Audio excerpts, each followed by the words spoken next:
अस्सलाम वालेकुम। ये हमने एक सिलसिला शुरू किया है मैकेनिक भाइयों के लिए जो फ्रिज एसी का काम करते हैं उनके लिए खसूसी। तो ये पहले आपने वीडियो हमारी काफ़ी देखी होंगी। तो ये इसलिए सिलसिला शुरू किया है ये कि आप मैकेनिक भाई हमसे पूछ सकते हैं फ़ोन पे कि इसमें क्या मसला आया, इसमें क्या ऐसी प्रॉब्लम आई तो ये मसला इसमें आ रहा है। तो महमूद भाई हैं कराची से, उनकी जो फ्रिज एसी का रिपेयरिंग का काम करते हैं वो HVACR का, तो उन्होंने ये भेजा हमें ये पूछ के लिए मैसेज किया है और फ़ोन पे बात की है कि इसमें एरर नहीं को आ रहा, लेकिन कंप्रेसर चलता है और थोड़ा सा चल के बंद हो जाता है, फिर ये अटेम्प्ट करता है, फिर थोड़ा सा चल के बंद हो जाता है, लेकिन इसमें एरर कोई भी नहीं आ रहा। तो ये फ़ोन नंबर है हमारा, अगर किसी भाई ने आपने रब्ता करना हो तो कर सकते हैं। महमूद भाई इसमें आप दो तीन चीज़ें होती हैं वो आप देखें, किट आपकी ठीक हो जाएगी, कोई मसला नहीं, क्योंकि अभी अभी आप बिल्कुल नए हैं, जो हमने सिलसिला शुरू किया है, इसलिए आपको थोड़ा सा बताने में काम में थोड़ा सा मसला पेश आएगा, लेकिन कोई टेंशन लेने की बात नहीं है, कोई ऐसा मसला नहीं है, इंशाल्लाह क्लियर हो जाएंगे। तो इसमें यह होता है कि इस कंडीशन में आपको एक ऑपरेशनल आईसी और इसके नीचे एक आईपीएम जो लगा होता है वो चेक करना है। वो मैं आपको बताता हूं, ये देख लें, आईपीएम निकालें जी, ये मैं खोलता हूं। लेकिन ये अगर इस कोई वीडियो आपको लंबी महसूस हो तो माजरत, लेकिन आपने इस तरीके से इसको करना है कि आपने काम सीखना है। अगर वीडियो लंबी भी हो जाती है तो इसमें कोई मसला नहीं, आपको देखना चाहिए, क्योंकि ये आप इसको देख के काम करना करते हैं, सीखना चाहते हैं तो आप काम कर सकते हैं। ये रोज़मर्रा का जो आपको काम होता है कि बाहर से रिपेयरिंग कराना, छोटा मोटा काम जो है वो आप खुद ही इस तरह हमारा वीडियो देख के और हमसे रब्ता करें। हर मैकेनिक कोई भी भाई है हमारा वो कर सकता है। कोशिश करेंगे कि जितनी जल्दी से जल्दी हो सके हम वीडियो बनाएंगे, उसको बताएंगे। अगर कोई पहली वीडियो हमारी पड़ी हो तो वो हम उसको बता देंगे, भाई ये पड़ी है, वो आप देख सकते हैं। अगर कोई ऐसा नया मसला हो तो हम नई वीडियो बनाएंगे।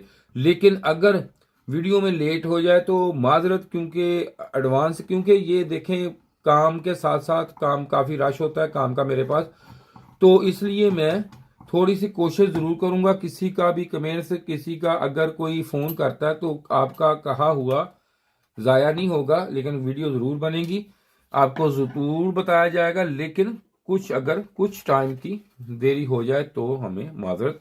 तो ये देखें इसमें ये इसका आईपीएम जो है ये लगा हुआ है भाई, आईपीएम ये आप देख सकते हैं, ये आईपीएम है, ये वाला ये आईपीएम है। तो इस कंडीशन में इसमें एक दो चीजें आती हैं। तो अगर आप इसकी ये लो साइड ये देखें, मैं आपको दिखाता हूं, ये मेरे पास है ये वाला आईपीएम, ये देखें ये। तो इसमें ये लो साइड होती है इसकी, ये देखें ये जो पिन्ने होती हैं, ये मेरी आईपीएम पे वीडियो बनी पड़ी, क्योंकि इस तरह मैं अगर सब कुछ अभी इसी वक्त आपको इसमें वीडियो बताऊं वीडियो काफ़ी लंबी हो जाएगी, ठीक है। तो आपका भी मसला है वक्त का और आप देख भी नहीं सकते। तो ये इसकी ये लो साइड चेक करें। उसके बाद अगर ये ठीक है तो इसके आपने यहाँ पे वोल्टेज, ये आपको थोड़ी सी है बात ये बता देता हूँ, ये देखें आपको इसको मीटर को आपने लगा के वोल्टेज पे, ये देखें डीसी वोल्टेज पे मैं लगा रहा हूँ इसको, ये देखें यहाँ पे लगा के इसको डीसी पे आपने करके, ये देखें यहाँ पे डीसी पे लगा के, तो ग्राउंड आप जहाँ से मर्जी ले लें वो कोई मसला नहीं इसमें होता। तो अगर यहाँ से भी लें तो कोई मसला, इससे ग्राउंड ले लें आप, तो इस पे आप चेक करें कि वोल्टेज आपके यहाँ पे UVW पे एक लेवल में है और कितने हैं। लेकिन ये 15 18 20 17 18 20 22 24 25 अभी ये एक लेवल में मुख्तलिफ में होते हैं, एक चीज़। दूसरी चीज़ ये होती है कि अगर आप यहाँ पे चेक करेंगे तो यहाँ पे एक आपको ये देखें, यहाँ पे एक ऑपरेशनल आईसी जो है ये लगा हुआ नजर आ रहा होगा, ये देखें यहाँ पे, ठीक है जी।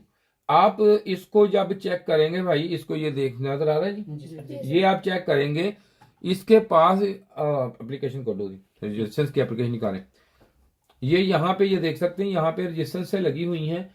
ये आप एसएमडी ये चेक करें, उसके बाद ये आईसी ये चेक कर लें, इसमें फॉल्ट भी हो सकता है, लेकिन ये फॉल्ट इसका भी हो सकता है। और ये यहाँ पे बाज़ ये होता है कि चल के बंद होने की कंडीशन में ये हमारी, ये देखें ये एप्लीकेशन होती है, ये आप ये देख लें, ये एप्लीकेशन है इसकी, ये आप एप्लीकेशन पे कोई भी इस पे नंबर डालेंगे तो ये आपको दिखा देंगे। तो इसमें एक ये फॉल्ट भी हो सकता है और दूसरा फॉल्ट इसमें ये होता है कि कभी ये भी होता है कि यहाँ पे किसी ये पिन्नी है, यहाँ पे मेरी डिटेल वीडियो पड़ी है, इसमें कोई ऐसा होता है कि इसमें पीछे से मैक्रो प्रोसेसर जो है ये वाला, ये पल्स यहाँ पे नहीं देता, इसको डायरेक्ट यहाँ पे आते हैं, ये नहीं देता। तो अगर ये ना दे, जिसकी इसकी वजह से भी इसमें जो है कि ये इसी तरह बिहेव करता है, चल के ऑफ हो जाता है। तो ये इस कंडीशन में आपका ये माइक्रो प्रोसेसर का रिपेयर नहीं होता। तो ये छोटी सी वीडियो थी आपके लिए स्पेशल जो हमने बना दी है। तो इसमें आप कंप्रेसर चल के स्टार्ट हो और बंद हो जाए, चले स्टार्ट हो बंद हो जाए, इसमें एरर भी ना, इसमें ये फॉल्ट आप इसमें देख सकते हैं। तो शुक्रिया जी, वीडियो देखने का आपका बहुत शुक्रिया जी। इसके साथ ही खुदा हाफिज।